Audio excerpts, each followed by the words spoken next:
रात की खामोशी हर तरफ छाई हुई थी। चारों ओर सन्नाटा था। बस कहीं दूर से फज्र की अजान की आवाज सुनाई दे रही थी। एक नौजवान जिसका नाम फहद था, मस्जिद के कोने में बैठा था।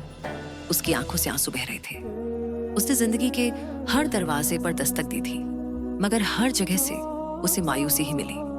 फहद कभी बहुत खुश और कामयाब हुआ करता था।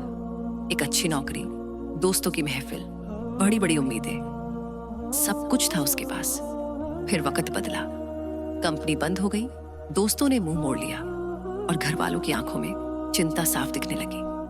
वो हर रोज नौकरी की तलाश में निकलता, लेकिन हर शाम खाली हाथ लौट आता।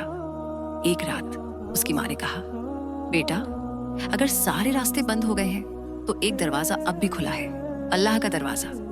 सजदे में जाकर उससे मांग, वो सब कुछ सुनता है। ये बात उसके दिल को छू गई।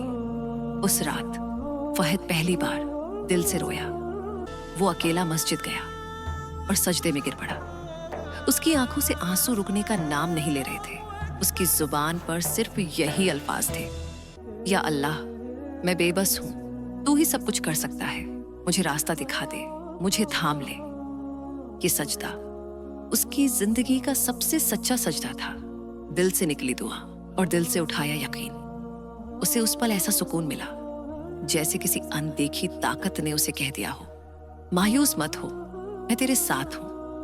कुछ दिन बाद फहद को एक छोटी सी कंपनी में काम मिल गया।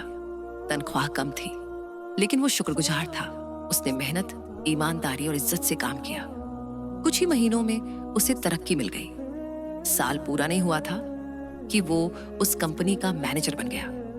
उसकी जिंदगी फिर से बदल गई, लेकिन अब वो खुद भी बदल चुका था। अब हर कामयाबी पर वो सजदे में गिरता, अल्लाह का शुक्र अदा करता। उसे समझ आ चुका था, जब इंसान का हर सहारा टूट जाता है तब सिर्फ रब ही काफी होता है। आज भी फहद नौजवानों से कहता है, सजदे में गिर जाओ, क्योंकि जो अल्लाह के सामने झुकता है, दुनिया उसके कदमों में झुकती है।